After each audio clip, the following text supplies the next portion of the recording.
Glória a Deus. Então vamos lá, vamos orar mais uma vez, pela palavra e vamos passar então para a ministração dessa noite. Nessa noite nós iniciamos, como foi falado ali no vídeo, um novo tema. Vamos falar sobre a sabedoria de Salomão. Vamos aí ter uma jornada sobre o livro de Provérbios, Vamos estudar alguns princípios aí do livro de Provérbios. Vamos orar. Pai, obrigado por essa noite. Mais uma vez aqui em oração, na Tua presença, em nome de Jesus, no poder do Teu Espírito. Estou aqui me humilhando diante do Senhor e pedindo ao Senhor que unja a minha vida e também a vida dos meus irmãos, abrindo o nosso entendimento para a compreensão das Escrituras. Acima de tudo, Senhor, eu suplico a Ti que a Tua palavra venha mexer conosco, venha nos transformar, venha mudar o nosso coração, venha trazer realmente uma mudança de vida para a glória e honra do Teu santo nome. Senhor, sabemos que o propósito das Escrituras é esse, é ensinar, é corrigir, é instruir em justiça, para que o homem de Deus seja perfeito e perfeitamente preparado para toda boa obra, Senhor. Então, que esse propósito se cumpra nessa noite, em nome de Jesus. Amém e amém. Então, queridos, como eu falei, hoje vamos falar sobre a sabedoria de Salomão e vamos estudar um trecho do livro de Provérbios. E para introduzir essa mensagem, eu quero dizer que o livro de Provérbios é um livro de sabedoria prática. Nós veremos que para crescer em sabedoria, ler Provérbios é essencial. A palavra-chave desse livro é sabedoria. Inclusive, esse livro ele contém 31 capítulos. E o meu incentivo para você que faz parte aqui da igreja é que você leia um capítulo de Provérbios por dia. Então, em um mês, que em geral tem 31 dias, você vai finalizar a leitura desse livro. E Provérbios foi escrito por Salomão, filho de Davi, rei de Israel. Salomão foi provavelmente o homem mais sábio que já houve na história da humanidade. É claro que ele cometeu muitos erros também, estava até conversando com o irmão, que Salomão ele foi talvez mais sábio no escrever do que no viver. Mas sem dúvida, ele foi um homem dotado de muita sabedoria. E se você ler a Bíblia, você vai descobrir de onde veio a sabedoria de Salomão. E a resposta é que veio do próprio Deus, porque Deus é a fonte de toda a sabedoria. Inclusive Jesus, ele é apresentado no livro de Provérbios como a sabedoria de Deus. E no Novo Testamento, a Bíblia fala que Jesus, ele é a sabedoria de Deus. Então nós vamos ver que se nós quisermos crescer em sabedoria, se quisermos ser pessoas sábias, nós precisamos pedir a Deus, porque em Deus está a fonte de toda a sabedoria. E é isso que nós vemos na vida de Salomão. Se você abrir a sua Bíblia na história de Salomão, que é relatada no livro de 1 Reis, ali em 1 Reis capítulo 3, a partir do versículo 3 até o versículo 15, diz a Escritura que Deus apareceu em sonho para Salomão e disse: pede-me o que você quiser que eu vou te dar. Imagine essa cena, é como um gênio da lâmpada, aparecendo para você em sonho e dizendo: pede o que você quiser que eu vou te dar. Responsabilidade, não? Imagine Deus aparecendo para você e dando essa oportunidade de você pedir absolutamente qualquer coisa. E quando Deus, ele fala isso para Salomão, Salomão humildemente pede sabedoria. Você vê que Salomão se humilha diante de Deus, e ele diz: quem sou eu para governar esse tão grande povo? Eu não tenho capacidade de governar, de estar nessa posição. Por isso, Senhor, eu peço que o Senhor me dê sabedoria. E isso agrada tanto a Deus, que Deus dá a ele sabedoria como nunca alguém teve. Mas Deus também o abençoa com riquezas, com prosperidade e com paz no seu reino.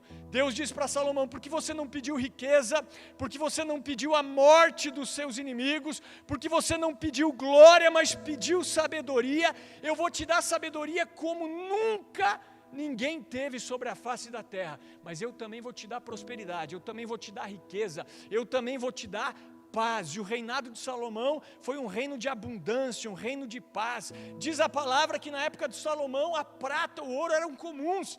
A prata você encontrava às vezes jogada na rua, no meio, por exemplo, das pedras. Era mais ou menos assim, de tanta riqueza que Israel acumulou na época de Salomão. E uma passagem revela a sabedoria de Salomão, impressiona o povo logo no início do seu reinado. Quando Salomão inicia o seu reinado, ele tem que fazer um julgamento importante. 2 mulheres prostitutas que moravam juntas numa mesma casa, elas tinham filhos da mesma idade, e numa noite uma delas acaba rolando em cima do seu filho e sufocando seu filho morre. E ela acorda de madrugada, vê o seu filho morto, e com muita astúcia ela troca o seu filho morto com o filho da companheira que estava vivo. E pela manhã, quando a outra acorda, vê ali um menino morto, começa a questionar, e diz assim: não, esse menino morto aqui não é meu, o meu é o vivo. E começa uma briga, uma discussão entre as duas. Não, o vivo é meu, o vivo é meu, o vivo é meu, e levam a questão para o rei Salomão. O rei Salomão ouve a história e ele diz assim: bom, essa mulher diz o vivo é meu e o morto é da companheira. Essa diz o vivo é meu e o morto é da outra mulher. Então faz o seguinte, pega a criança viva, parte ela no meio, dá metade para uma, metade para outra, está resolvido. Nesse momento a mãe verdadeira diz: não, prefiro a criança viva, que a criança fique com a minha companheira. E a mulher, que não era a verdadeira mãe, ela diz: não, parte no meio mesmo, está tudo bem. E aí Salomão nesse momento emite o juízo, e ele diz: essa é a mãe verdadeira, é essa que quer a criança viva. Isso impressiona as pessoas ao redor de Salomão, porque aí ele começa a demonstrar a sua sabedoria. E nisso, baseado nisso que eu estou falando, nós vemos que a sabedoria foi um dom que Deus deu para Salomão. Inclusive, Tiago, que foi irmão do Senhor, um dos escritores do Novo Testamento, numa carta que é considerada a carta de Provérbios do Novo Testamento, a carta de Tiago, ele diz assim: se algum de vós tem falta de sabedoria, peça a Deus, que a todos dá liberalmente, e não lance em rosto e ser-lhe-á dada. Peça, porém, com fé, em nada duvidando, porque o que duvida é semelhante à onda do mar, que é levada pelo vento e lançada de uma para outra parte. Não pense tal homem que receberá do Senhor alguma coisa. Então vejam que uma das maneiras de adquirir sabedoria é clamando, é suplicando, é orando, é pedindo a Deus por sabedoria. Então diariamente nós precisamos clamar: Deus, me dá sabedoria, para que eu consiga enfrentar as demandas da minha vida.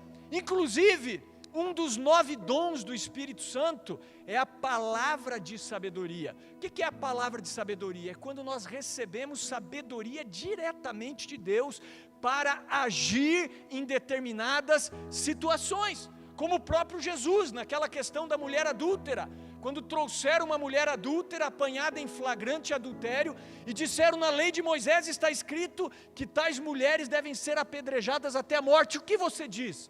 E Jesus, ele se abaixa e começa a escrever com o dedo na terra, e eles insistem com Jesus na pergunta, e quando Jesus levanta, ele traz uma palavra de sabedoria. Ele diz: aquele que estiver sem pecado, seja o primeiro a atirar uma pedra. E nisso foram saindo primeiro os mais velhos, depois os mais jovens, até que ficou somente Jesus e a mulher. E Jesus olha para a mulher e diz: ninguém te condenou? Não, ninguém me condenou, então nem eu te condeno. Vai e não peques mais. Então aqui nós vemos o que?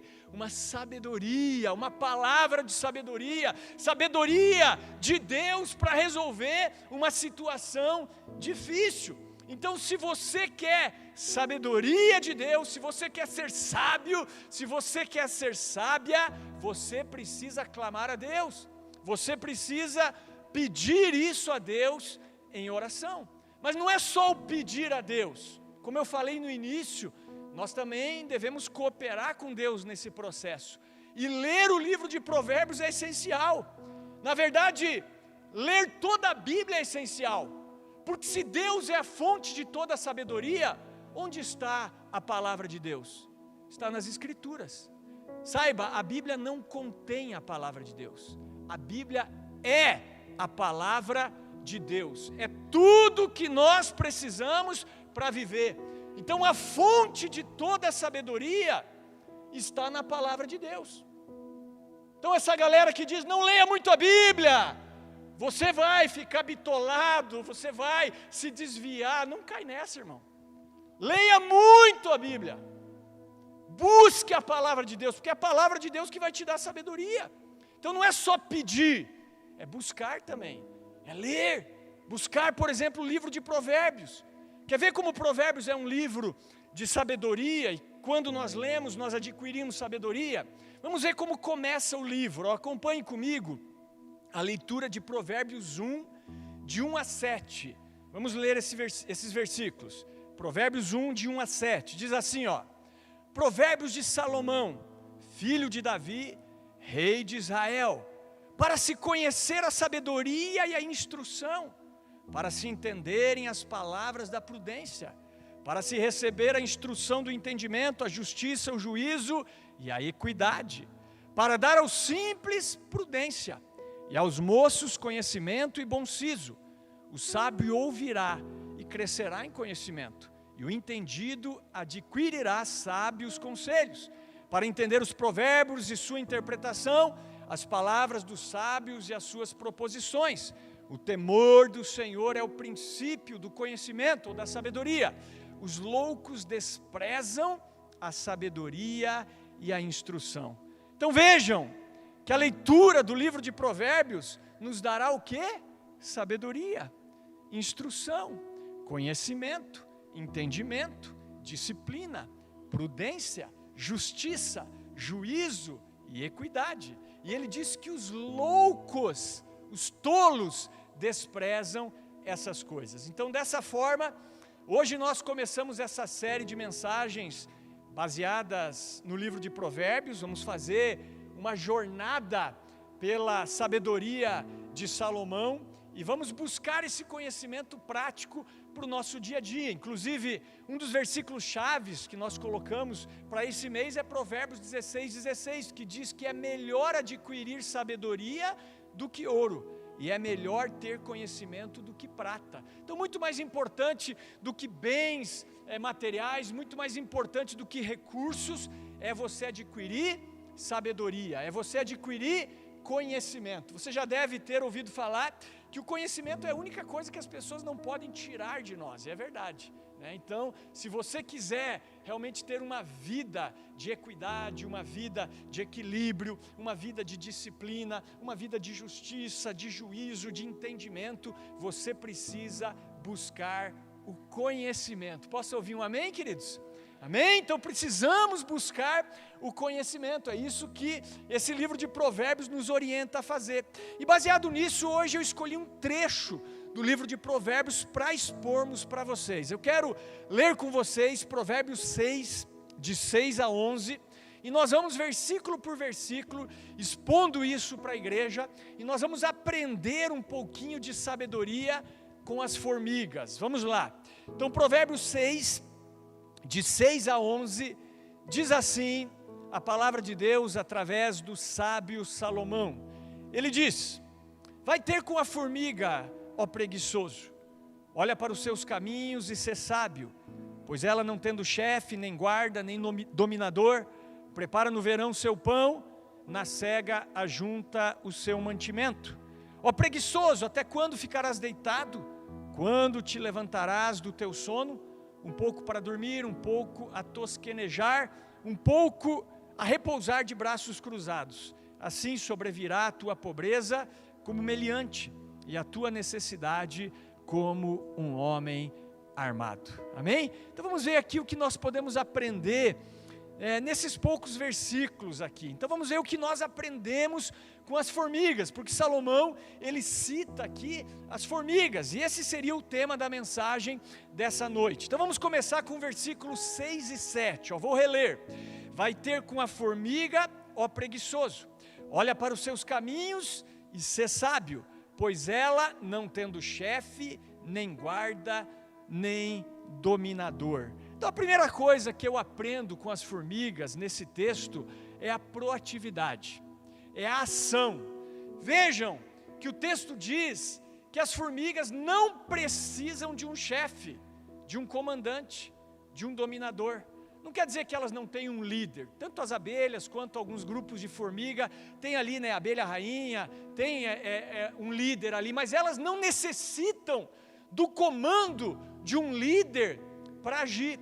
Ou seja, as formigas elas agem com autonomia. As formigas elas são proativas. E esse é um dos grandes segredos das pessoas bem-sucedidas. Quando você vai ler Provérbios, você vê que Provérbios é para que você seja bem-sucedido na vida, né? E uma das coisas é você ser proativo. É isso que a formiga nos ensina.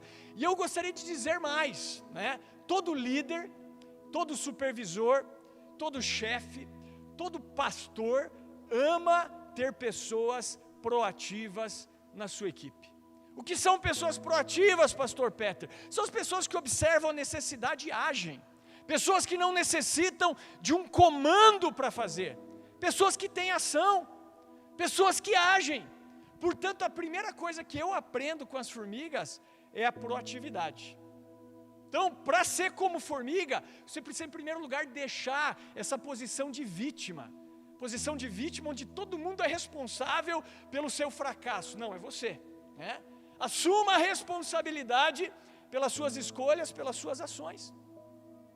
E a formiga, ela nos ensina isso. Ela não precisa de comando, ela não precisa de chefe, ela não precisa de dominador. A formiga, ela tem autonomia, ela é um ser proativo. Então, primeira coisa, quer ser bem-sucedido? O que eu aprendo em Provérbios, pastor Peter? Eu aprendo que para ser bem-sucedido, eu preciso ser uma pessoa proativa. Quer agradar teu pai, tua mãe? Seja proativo, entendeu? Tem louça lá para lavar, não espera o comando, né? Mamãe mandar, vai lá lava, entendeu? Né? Não espera o comando, né? Para dar água para o cachorro, para dar ração, né? Para fazer as coisas que precisam ser feitas, para arrumar o seu quarto, enfim, faça o que precisa ser feito.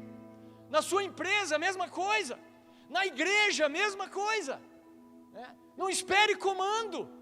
O que precisa ser feito? Esteja atento às necessidades e haja, seja uma pessoa proativa. Isso vai fazer com que você se dê bem na vida em qualquer lugar onde você estiver. A segunda coisa que nós aprendemos com as formigas está no versículo 8.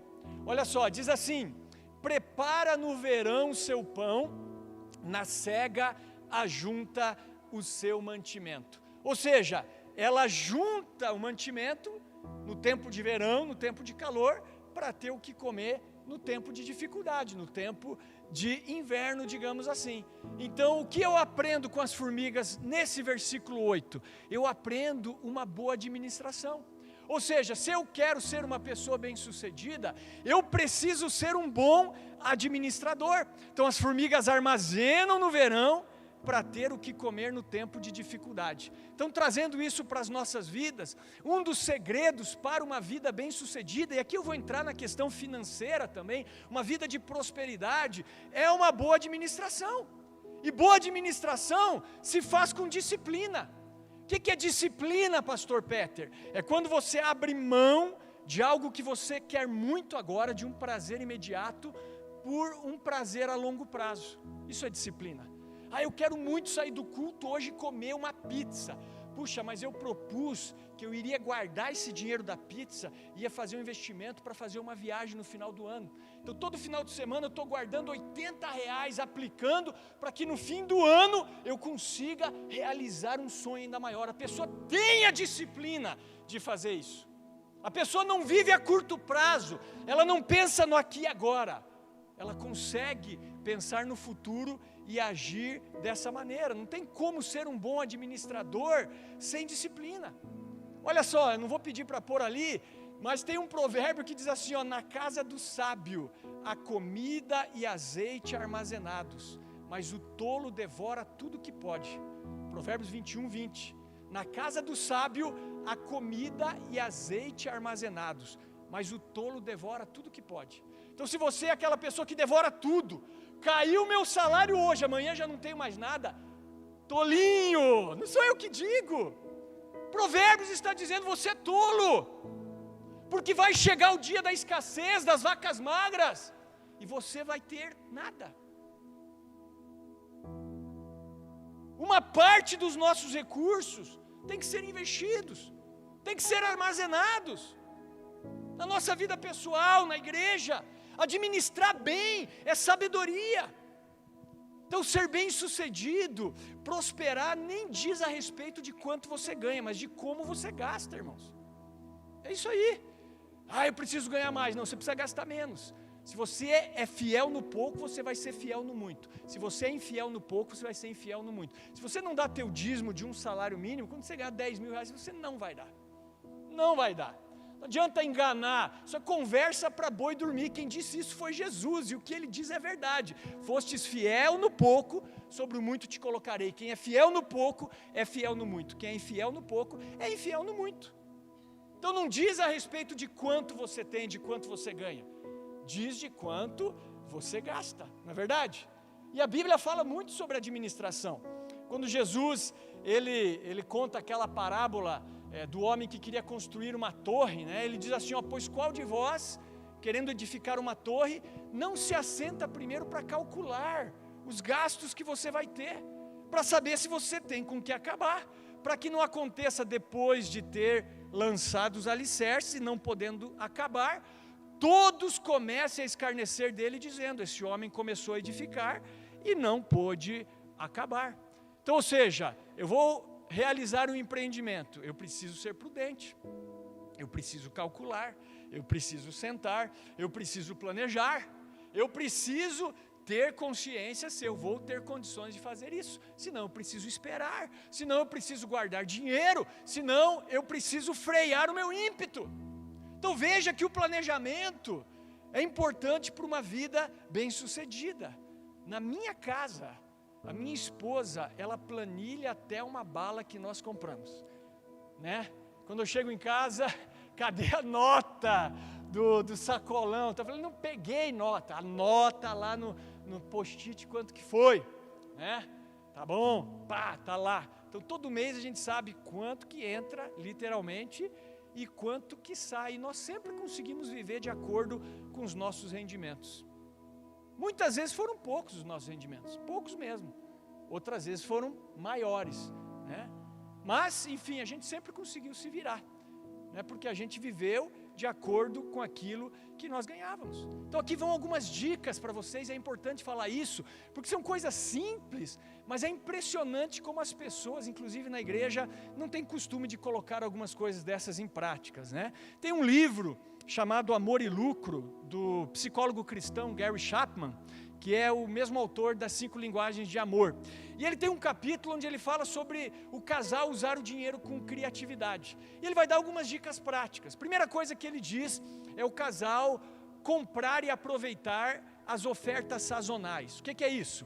Por exemplo, preciso comprar algo, né? Eu quero comprar algo de verão, então vou esperar o inverno.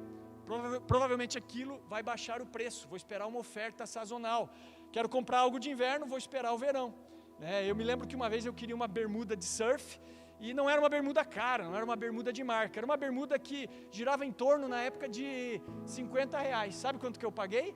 R$4,99 nela, num dia de oferta sazonal. Era inverno, era a última peça, né? Eu cheguei lá, vi promoção, paguei R$4,99, uma bermuda que não era cara, claro, né? Já o preço dela não era caro, mas olha a diferença, olha quanto eu ganhei e usei muito tempo, até hoje ela, né? Está lá no meu armário até hoje, né? Não era algo tão ruim assim não era descartável não, surfei várias vezes com ela, né? Outra coisa que ele diz, artigos reciclados, né? Aproveitar a oportunidade, comprar às vezes algumas coisas que não são novas, mas que você vai conseguir por um preço melhor, num bazar, né, num local que está fazendo, enfim, é uma pessoa que está vendendo ali pela OLX, pelo Marketplace, por aí vai, né? Uma outra coisa são as aquisições sem custo. Nós podemos adquirir várias coisas sem custo, né? Então hoje, por exemplo, o tênis que a minha filha está usando foi ganho. Quando eu olhei ela por hoje, eu falei, nossa, que tênis lindo, né? Da onde esse tênis? Ganhou de uma irmãzinha da igreja, né? Que já é maiorzinha, que já não serve mais para ela, opa, manda ver. Essa camisa que eu estou é de marca, é da Zara. Você acha que eu comprei isso aqui? Não, né? Eu aviso, ó, quando vocês não quiserem mais, irmão, cunhado, tal, manda para cá. O que prestar para mim fica, o que não prestar, o que não quiser eu passo para frente, entendeu? Eu mobilei toda a minha casa quando eu casei com artigos doados, né? Já falei isso aqui. Uma tia não quer uma cama, manda para cá. Outra, não quero isso, manda para cá, né? A princípio a minha casa foi toda mobiliada com coisas doadas, irmãos, né? Então eu demorei anos e ainda, né, estamos nesse processo de deixar a casa do jeito que a gente quer. Então foi tudo planejado, né? Agora eu vejo pessoas que casam, sei lá, com 60 mil de dívida, é um absurdo, né? Então nós temos que cuidar com isso daí. Eu até me lembro do testemunho contado por um pastor que veio aqui na nossa igreja ali na década de 90, né? Depois ele teve aqui em 2002 também o pastor Joel Pereira, de Volta Redonda, da comunidade evangélica Projeto Vida. Nunca esqueci desse exemplo. Ele falou que ele conhecia um cara que ele era rato de velório, então ele gostava de ir em velório. E ele chegava no velório, o que ele fazia? Ele observava o manequim do morto, o tamanho do morto. Se ele via, pô, isso aqui serve em mim, o que ele fazia? Ele encostava na viúva, ele fazia amizade com a viúva. E aquele cara, segundo o pastor Joel, tinha cada terno bonito, irmãos. Aquisição sem custo. Aquisição sem custo.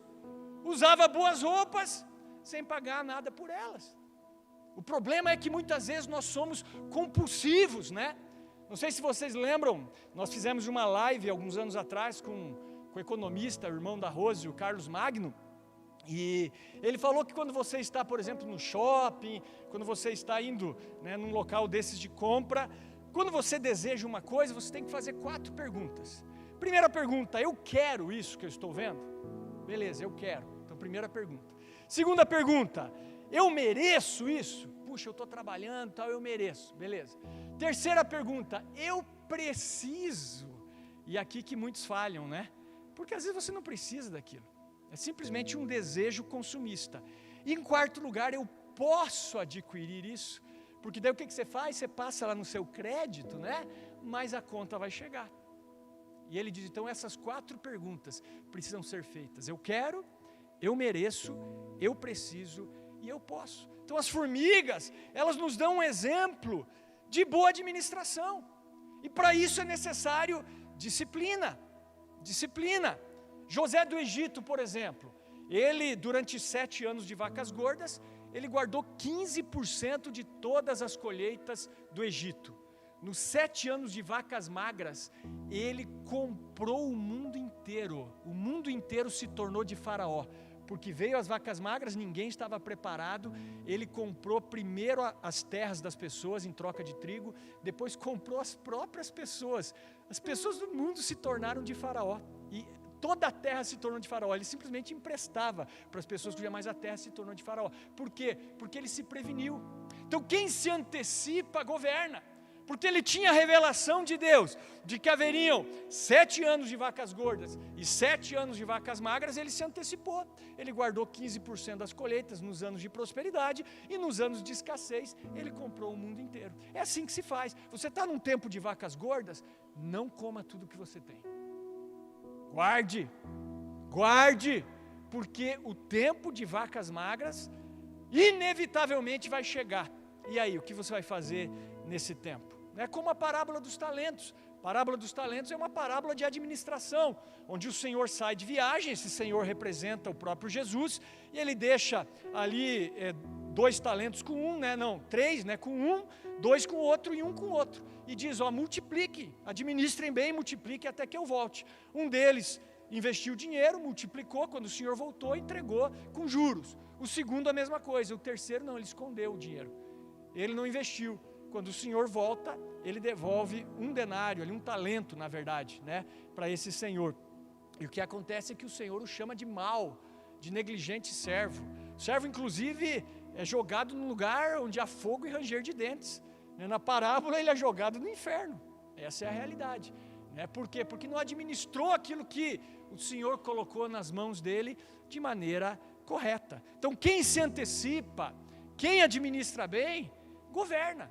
Então, dessa forma, a segunda coisa que nós aprendemos com as formigas é uma boa administração.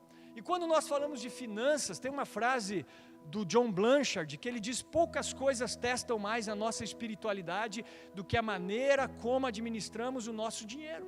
E é verdade. Quer saber se você é espiritual ou não? Como você administra o teu dinheiro. Quem disse isso foi Jesus. Lucas 11:16, Jesus disse: se nas riquezas injustas não fostes fiéis, quem vos confiará as verdadeiras? Não administra bem as coisas materiais, não tem condições de administrar bem as coisas espirituais.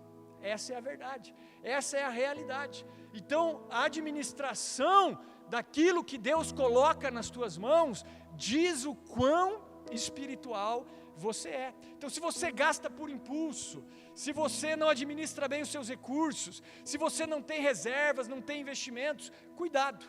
Isso aponta para uma falta de equilíbrio, de disciplina e a falta de uma espiritualidade sadia, queridos. Então, essa é a segunda coisa que Provérbios, nesse texto das formigas, ele nos ensina. Ele nos ensina, em primeiro lugar, a proatividade e, em segundo lugar, uma boa administração. A terceira coisa que nós aprendemos aqui com as formigas está nos versículos 9, 10 e 11, onde Salomão continua dizendo: ó preguiçoso, até quando ficarás deitado? Quando te levantarás do teu sono? Um pouco a dormir, um pouco a tosquenejar, um pouco a repousar de braços cruzados, assim sobrevirá a tua pobreza como meliante e a tua necessidade como um homem armado. Então aqui é muito claro, né? O que Salomão está dizendo: ei, não seja preguiçoso, seja diligente, seja esforçado. Quer prosperar, irmão? Seja diligente, não seja preguiçoso. Não caia nessa de enriquecimento rápido. Cristão prospera através do trabalho. Através do trabalho. Trabalhe duro, trabalhe como se você estivesse fazendo para Jesus e você vai prosperar. Posso dar um testemunho como psicólogo, eu sempre tenho pessoas na espera na minha agenda, né? Mas eu nunca deixei de responder uma pessoa. Esses dias atendendo o irmão, ele falou: pô, você me respondeu nas férias. Eu falei: claro, respondo, não custa nada eu te responder. Eu não posso te atender nas férias, mas te responder, posso responder sim. Nunca deixei alguém esperando. Nunca perdi uma consulta. Ah, mas você sempre tem vontade de trabalhar? Não, acho que eu tenho, na maioria das vezes não tenho vontade de trabalhar. Mas eu venho, né? Eu venho, porque eu entendo, entendeu? É assim que se prospera na Bíblia, não existe outra maneira. Eu preciso ser diligente, eu preciso ser trabalhador, eu preciso ser esforçado, eu preciso ser como as formigas, só assim vão te indicar. Aí o camarada reclama: ah, eu não ganhei minha promoção no trabalho, chega atrasado, faz menos do que pede, só faz o básico, não vai chegar em lugar nenhum, vai ser mandado embora. É como aquela frase, né? O sucesso é uma questão de sorte. É só você perguntar para os fracassados. Os fracassados, eles acham que o sucesso é uma questão de sorte. Agora pergunta para quem foi bem sucedido. Foi questão de sorte. Foi questão de esforço de alguém. Pode até ser que alguém nasceu em berço esplêndido, mas alguém trabalhou para você estar ali, irmão. Pode ter certeza. Então o trabalho é um nobre empreendimento.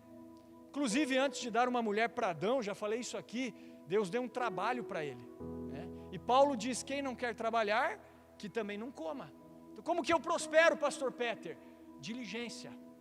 E hoje existem várias formas de ganhar a vida, de buscar renda extra, né? Só você ter um pouquinho de determinação e você vai ver que você consegue prover o sustento da sua vida e da sua família, porque essa é a vontade de Deus.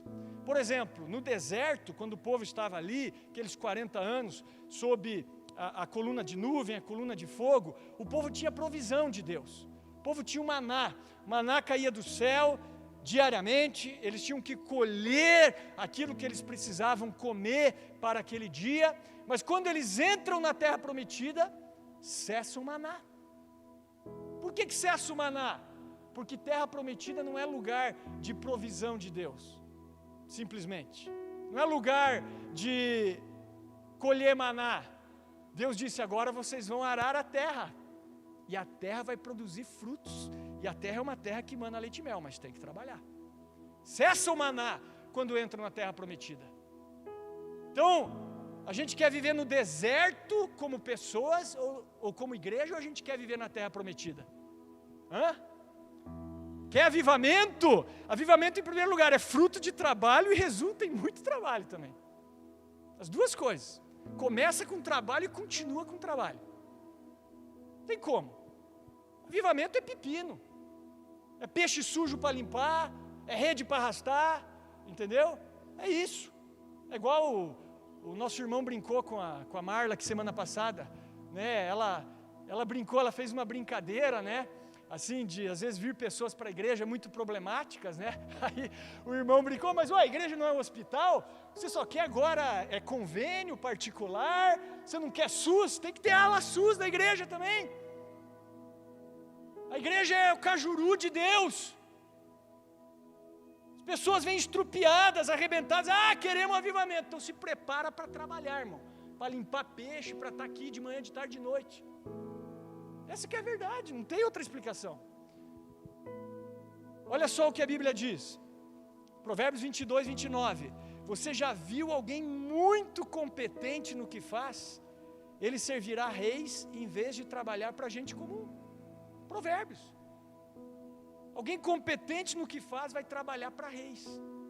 Eu me lembro da minha esposa, um testemunho que me chamou muito a atenção. Minha esposa, quando trabalhou ali no Vita 10 anos, começou no agendamento, no cargo mais baixo, terminou na superintendência.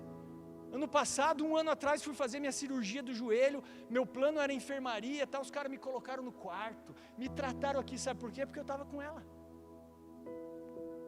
Moral! Por quê? Porque era diligente naquilo que fazia.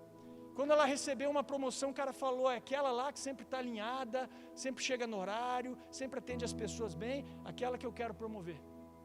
Então veja, quem é bom no que faz, quem trabalha com diligência, prospera, irmão. Não tem segredo, não tem segredo. Quer prosperar, quer ser bem sucedido, dê o seu melhor. Atenda bem os seus clientes. Se é um empresário, não deixe nenhum cliente sem resposta. Ajude. Puxa, esse cliente às vezes não é tão bom, está pedindo desconto. Cara, faça o melhor para todos. E esse cara vai te indicar. Vai te indicar. Já atendi pessoas por R$25. Atendi bem, né? E aí Deus me dá o de 200.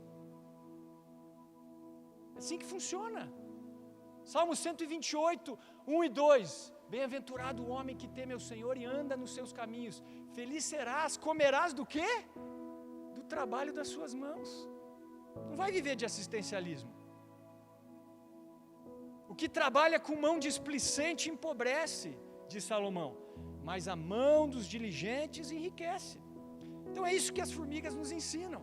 Uma frase que me norteia, eu tenho dito, e eu acho que às vezes pode até ser que no teu coração você zombe de mim, uma frase do Cristiano Ronaldo, né? Cristiano Ronaldo certa vez foi assim, interrogado sobre o segredo do sucesso dele. Ele falou: não tem segredo, chegue antes, saia depois, faça mais do que te pedirem e confie 100% em você mesmo. Eu falei: eu só mudaria o confie 100% em você mesmo, porque eu não confio 100% em mim, né? Meu coração não é um coração confiável. Confie 100% em Deus, mas o resto, estou com Ele. Chegue antes, saia depois, faça mais do que te pedirem. Então tem 3 tipos de pessoas: as que fazem menos, as que fazem o que é pedido, e essa Jesus chama de servo inútil, né? Porque só fez o que foi pedido, e as que fazem mais. Por que os filhos das trevas são mais prudentes na sua geração do que os filhos da luz? Porque muitas vezes eles entendem esse princípio que o cristão não entendeu. Não é verdade? Não temos que fazer tudo como se estivéssemos fazendo para o próprio Senhor, para a glória do Senhor. Vai fazer para o Senhor o básico. vai fazer menos. Ah, não entendi por que eu fui mandado embora. Às vezes porque você só fez menos, ou só o básico. Talvez.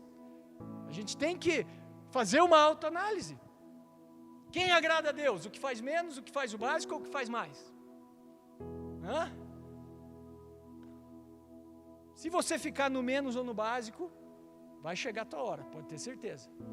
Então o que nós aprendemos com as formigas sobre generosidade? Ou melhor, sobre essas questões. Já estou indo para o quarto ponto. Primeira coisa, proatividade. Segunda coisa, boa administração. Terceira coisa, diligência. E aí a quarta coisa, generosidade. Então finalmente nós aprendemos com as formigas sobre a generosidade. Então Provérbios é muito rico nessa questão, né? Provérbios 11:25 diz que a alma generosa prosperará. Quem atende, quem dá alívio aos outros também receberá alívio. Provérbios 3, 9 e 10, como foi colocado aqui, honra o Senhor com os teus bens e com as primícias de toda a tua renda, e se encherão os teus celeiros e transbordarão de vinho os teus lagares. Eu lembro que quando eu estava estudando sobre as formigas, eu conversei com meu irmão sobre isso, e para quem não sabe, o meu irmão ele é PhD na área de ciências biológicas, né? E ele falou que essa formiga carregadeira, algumas delas, elas carregam a comida até o formigueiro, mas não para elas, não é para elas se alimentarem. Algumas delas carregam para o pulgão, porque elas capturam, sabe esse pulgão? Quem tem couve em casa aqui sabe, tem um pulgãozinho que às vezes ataca a couve, né? Você vê ali tipo cinzinha, esse pulgão é o que as formigas querem. Então eles levam esses pulgões para dentro do ninho e escravizam o pulgão. E elas levam a comida pro pulgão. Por quê? Porque o que elas querem é a glicose. As fezes do pulgão é puro açúcar, glicose. O que elas querem é a glicose do pulgão. Se você observar na couve, às vezes você vai ver ali cristalzinhos de açúcar. É cocô de pulgão, aquele cristalzinho ali, né? Então a formiga é generosa. A formiga trabalha para o pulgão. Ao mesmo tempo que escraviza o pulgão, ele é rei ali, né? Ele está bem, ele está de boa, né? Paradão ali engordando, comendo a folhinha dele e defecando, digamos assim, glicose, puro açúcar, para que a formiga se alimente. Então o que nós aprendemos com as formigas também? Generosidade. Então o que esse texto nos ensina? Em primeiro lugar, proatividade. Em segundo lugar, boa administração. Em terceiro lugar, diligência, trabalho duro. E em quarto lugar, generosidade. Amém, irmãos? É isso que o livro de Provérbios, nesse texto de Provérbios 6, de 6 a 11, nos orienta e nos ensina. E eu gostaria de orar pela igreja nesse sentido, para que você crescesse nesses quesitos, para que você avançasse, para que você tenha uma vida bem-sucedida, seja uma pessoa bem-sucedida em todas as áreas da sua vida, na sua vida pessoal, na sua vida familiar, na sua vida profissional, na sua empresa, que você põe em prática esses princípios que eu ministrei aqui nessa noite, amém? Faz sentido para você ou não? Então vamos ficar de pé, vamos orar por isso.